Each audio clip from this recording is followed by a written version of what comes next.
여러분 안녕하세요. 오늘 영상에서는 100번 강조해도 지나치지 않은 그 침실 공간에서 돈복 터지는 그 풍수 내용 여러분들과 함께 간단히 살펴보겠습니다. 어차피 그 풍수에서 그 침실 공간은 그 중요한 그 영역으로 간주하고 있죠. 우리가 이곳으로부터 또 돈복이 견인을 그 유도하는 건 너무 그 당연한 그 수순이기도 합니다. 문을 열고 그 침실을 바라보았을 때 그 왼쪽 구역이 특히 그 중에서 더욱 중요합니다. 그래서 여러분들께서는 바로 이 구역을 특히 그 귀하게 취급을 해주면 또 좋은데요. 어떤 집이 그 안방에 작은 그 휴지통을 두고 있는 그런 집을 예로 든다면 그런 그 금싸라기 같은 그 지위를 갖는 그 공간에 휴지통보다는 그 보석함을 둘 때 그 장소에 대한 그 격이 어울리는 그런 대접이 되는 것이죠. 그래서 침실 왼쪽은 화려하고 또 귀한 것을 놓는 곳으로 꼭 기억을 해주시면 너무 좋을 것 같습니다. 우리가 흔히 그 좌청룡, 우백호, 남주작, 북현모 이런 이야기를 하면 무슨 그 묘자리 볼 때 그 참고하는 사항으로 우리가 좁게 여길 수가 있는데요. 의외로 그 동양 철학 혹은 그 오행과 그 풍수 철학에서는 굉장히 그 중요한 그 근간이 되기도 합니다. 이런 대입을 해보면 그 침실 왼쪽 공간이 바로 좌청룡의 자리, 즉 용의 자리란 그 설명이 되는 거죠. 용의 자리에 그래서 될 수 있다면 그 귀한 것, 또 폼나는 것을, 또 가치 있는 것을 둘 필요가 있다는 것입니다. 그때 그 우리 삶이 또 그런 그 귀한 존재로 또 대우받고 살게 된다는 그런 그 풍수적인 설명입니다.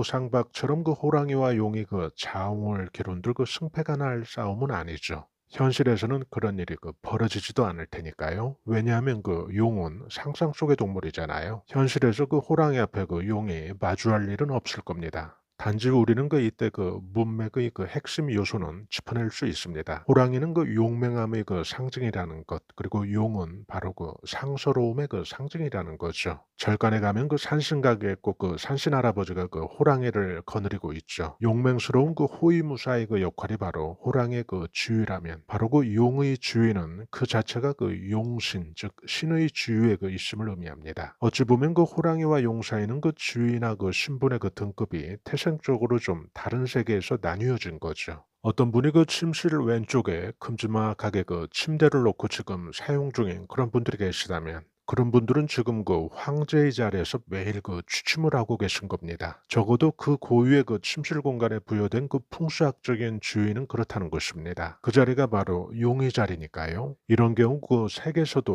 우리가 그 기품 있게 용의 자리에 그 어울리는 그 황금색이라든지 노랑색, 금색 이런 색을 그 주로 많이 그 가미할 필요가 있습니다. 만약에 그 침구류가 또 이런 그 색을 충족한다면 그런 분들은 또 크게 그 돈복 터질 그 환경에서 지금 살고 계신 거죠. 이런 경우에는 그 푸른 성장의 색보다는 그래서 풍성하게 재물운을 그 가득 누리는 그런 그 금색 배치가 더 궁합이 맞는다는 그런 설명입니다. 여러분 그 침실에서도 마찬가지인데요. 침실 왼쪽은 평화스럽고 무언가를 그 음미하듯이 즐기는 그런 분위기, 그런 그 색조에서 돈복이 크게 그 유입이 됩니다. 또 색에서 그 황금색이나 그 노란색 그 실을 그래서 침실 그 왼쪽에 두라고 또 조언도 하고 있죠. 그렇게 그 황금색 실이나 또 노란색 실을 침실 그 왼쪽에 두게 되면 그때는 또 우리의 그 삶이 또 황제처럼 또 살게 된다고 합니다. 또 이런 그 설명이 또 연장선에서 그 우측은 그 백호의 자리, 호랑이의 자리니까요. 푸른 그 성장의 색이 맞습니다. 그래서 침실 그 우측에는 그 푸른색을 놓아주시면 또 푸른 그 성장의 기운을 가득 또 충전받을 수 있습니다. 동시에 또 침실의 그 우측 구역은 관운을 또 크게 끌어들이는 그런 방유가 됩니다. 우리가 흔히 그 관운이라고 할 때 그 관운은 어떤 그 정식적인, 공식적인 그런 그 절차가 수행되는 그런 일에서 우리도 모르게 크게 그 행운이 따라주는 그런 그 운을 뜻합니다. 예를 들어 그 시험에 그 합격한다든지 승진을 한다든지 부동산 그 문서 계약을 유리하게 그 체결을 한다든지 어떤 그 공모에 그 당첨이 된다든지 어떤 그 수혜의 대상자로 선정이 된다든지 또 큰 계약을 그 수주한다든지 이런 것 등이 모두 여기에 해당이 됩니다. 여러분들의 그 이름을 빛낼 수 있는 곳이 바로 침실구역의 우측인 거죠.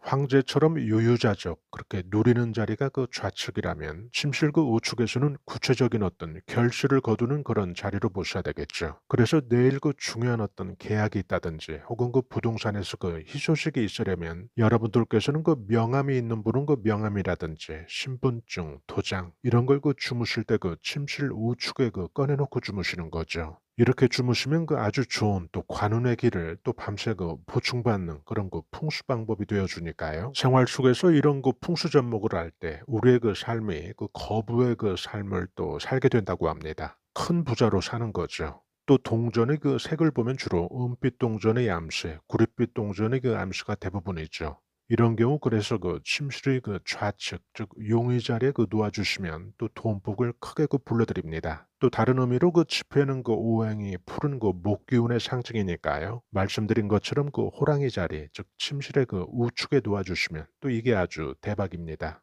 돈복의 성장이라든지 관운의 혜택이라든지 진취적인 계획의 진행을 크게 불러들이게 됩니다. 결국 오늘 우리는 침실의 넓고 좁음이 중요한 게 아니라 우리가 침실 문을 열고 방을 바라볼 때 왼쪽은 황제의 자리처럼 최대한 폼나게 또 귀하게 그렇게 가치를 대우를 해주고 오른쪽은 호랑이의 용맹스러움 그리고 푸른 성장의 동력이 될 그런 암시들을 그 공간에 배치하라는 거죠. 이런 풍수 접목과 또 이런 풍수 대응으로 집안의 돈복이 또 눈에 띄게 달라진다는 것입니다.